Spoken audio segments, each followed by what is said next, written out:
Welcome to another episode of Out Loud and Laughing. Get ready.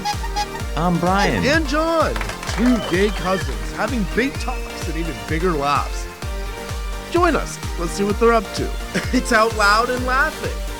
Hello, everybody. Welcome back to another episode of Out Loud and Laughing. Out Loud and Laughing. You should be laughing out loud. I'm Jon. I'm Bryan, and we are excited to be here today. Today's a good one. Oh, honey, what's this? What are you doing? What's that? I don't know. That's a great one.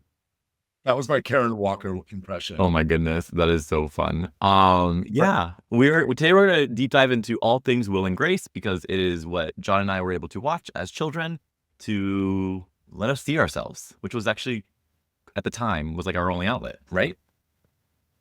It was like the first outwardly explicitly gay sitcom that didn't have like a gay second storyline or under storyline, sub storyline. It was like out there and gay and gay and gay. Yes. And I loved it. I loved all of it. I think anywhere from Jack and being his queen self, Will being professional and like a little more like type A. You got to see like all parts of our personalities today within all four characters. You know, I feel like they were extreme for their individuality, but when you pull apart parts of them, it was like cool. I had the best of Jack and the best of Will, and you know, even a little bit of Karen. And I think that's why we loved it so much because we got to just relate to it. There was a relatability, but then there was also that sense of seeing yourself for the first time being portrayed on TV and getting to see like which one you were, right? Like, did you identify more with Jack? Did you identify more with Will? Like, I kind of, again, to your point, like there were parts, but I think that like for the first time we were able to see those parts outside of ourselves being represented on a weekly basis for nearly a decade of TV that they put together. I mean, let's be honest. If we had to pick characters, you'd probably be a little more Jack, and I might be a little more Will. I'm gonna say no. I mean, I know I'm a gay man trapped in a gay man's body, but like, come on now, let's be honest. Not Will and Grace, Will and Sassy. Will and Sassy. But it's funny. I mean, like, from that TV show, it also like gave a name sort of to gay men and straight women relationships, like the Grace to your Will. Like I thought that was really interesting. It like permeated our culture so much that I had a Grace. I still have a Grace in my life.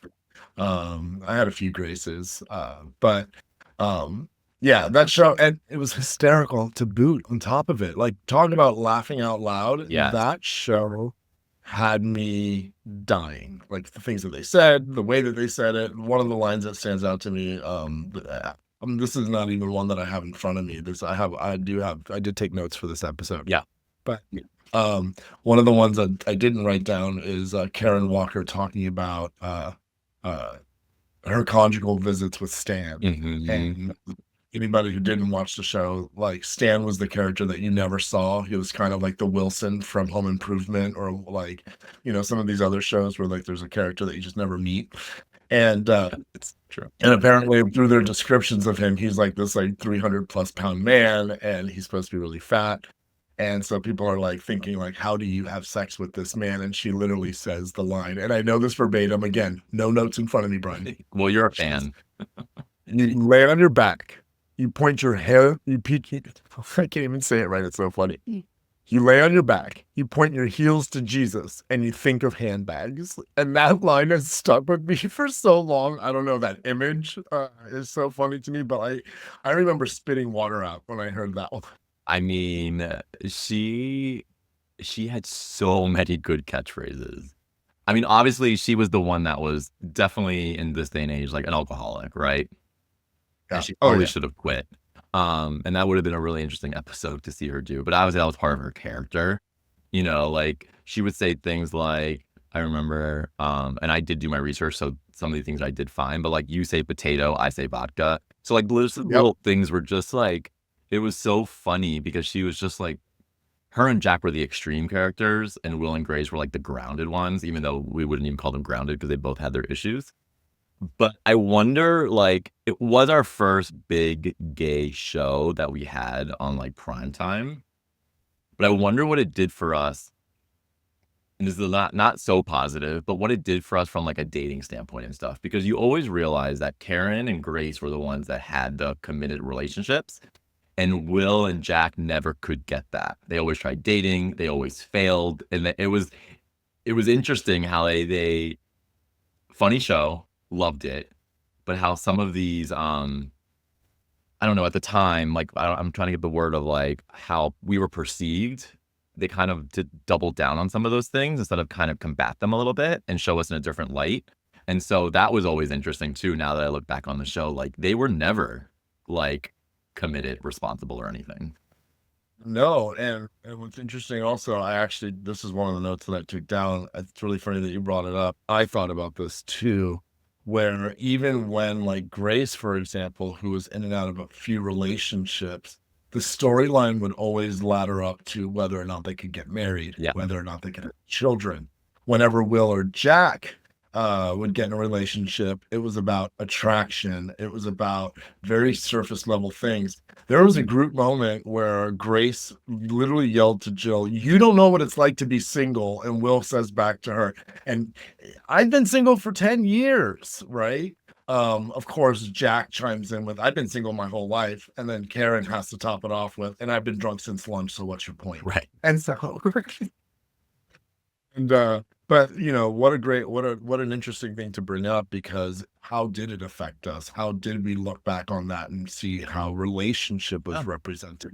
And it's no reason why the narrative of gay men being so promiscuous is stays sort of prevalent in our culture, because that is how we're represented.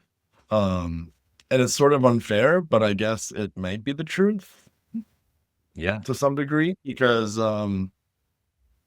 when you don't give people a lane to live in, then they're gonna sort of like do all sorts of things. It's sort of why we have laws in our for morality in our communities. But unlike Karen, I can no longer relate with her drinking ways. Well, right. On the positive side though, like it gave me confidence to leave Florida. It gave you the confidence to move as well, because like we always wanted to be like a Will. We wanted to like live in a big city and like have a job and like do that. I also think it helped us embrace having a female roommate, like Bestie. We both have a couple of those. Like, so I don't know, like we definitely embodied Will and Grace as we grew up and got older, and we still carry a lot of those relationships and those memories. And so I don't know, the show, as funny as it is, I know you watch it way more even today than I do. Like you'll throw on old episodes all the time.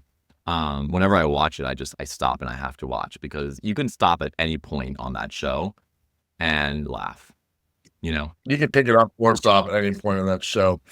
What I love about Will and Grace also is that they did something that some other sitcoms don't do, and it took a lot of bravery. It speaks a lot, again, to the characters and the character of each of the actors that portrayed those roles. A decade after they put the script down, they picked it back up. Yeah. They picked it back up because the story changed dramatically. They picked it back up because they knew they had a platform and they had a responsibility to come back and talk about what was happening. Correct. During the reboot, which they did do a completely new reboot, you know, we learned about political divisions that have happened within their friendships. Karen as being a Trump supporter. Will has gone back, you know, in the show he portrayed a lawyer, but you know, now he's working for more LGBTQ advocacy rights. You know, we see Jack getting married to a Stefan, who's a Latin little Twinkie boy, which is so sweet, but also absolutely hysterical. And then Grace running for office, right? Yeah, So they changed the narrative. They realized that a lot of these misconceptions, and they came back and said, no, Will can be married with kids. Like, to your point, like they did do an interesting reset based on the times. And so yeah, it was actually perfect timing that they did that, and when they did that. Well, it proved that they can still be relevant in this post-marriage equality world, and that the characters are evolved just enough and still are staying true to their roots. Mhm. You know, it really gave the original fans like a sense of not only nostalgia, but it brought us forward. Yes.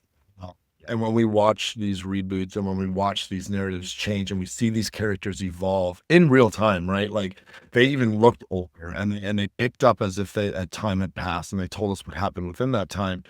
Um, it's a really good reminder of how we can still change and show up um and how important it is to keep the stories relevant. Yeah. Yeah. It's, I don't know. You and I have such fun memories of it. We've been just watching it together, and then Oh, and not to date ourselves, guys, but we had it on like DVD box sets. It wasn't even streaming at that. I don't know why I didn't grab them before this episode. I still have them and I know exactly where they are in a box, and I think I might just forever keep them even though they're streaming. Even though there's no way to play them because you don't have a DVD player anymore. Speak for yourself. Oh yeah, you're the original parent that still has that VCR plugged in. Mind your business. Before we run, because I do have to run, Brian, I've got some balls to kick today. Oh yeah. But we didn't talk about one of the most dearest characters, and I feel like we would be doing a disservice to ourselves. Rosario, the maid. So I know we're in an interesting time right now, so I'm gonna make this joke, but Rosario would have totally been kicked out of the country by them now. It was the main threat that Karen used against her whenever she wouldn't get her way. It She hits would differently call. today, doesn't it? It sure does. It sure does. She passed away in real life. That's why I would say it'd be a disservice to Yeah. our dear Rosario. What was her name? Rosario. Played by Shelley Morrison. She Shelley. died in 2019, so she missed the shit show of this world. Lucky her. Although she died during a Trump administration, so that's kind of shitty. Or But yeah, lucky she her. was an American actress, and she was on Will and Grace from 1999 to 2006. So to your point, she was the fifth character. Yeah, she was the fifth character. Man, what a great show. I could watch it over and over and over and over again. It makes me laugh so hard. If you have never seen it, I definitely recommend getting around to it. It's of the likes of Friends. It's got a cult following. It's safe to watch with the fam. I would say like teenagers and above. I wouldn't do it younger. But if they're really, really young children, all the jokes will go over their head anyway. True. But I agree. It was a good show. We just wanted to just kind of have a little laugh with everyone today. A little snackable content with Will and Grace. Well, Yeah. I am a snack. Just a little content, just a little Jack. Just a little Jack, just a little content. Just content. Just Jack. Just content, just Jack. Thanks everyone. We'll Just follow us. Bye. Bye.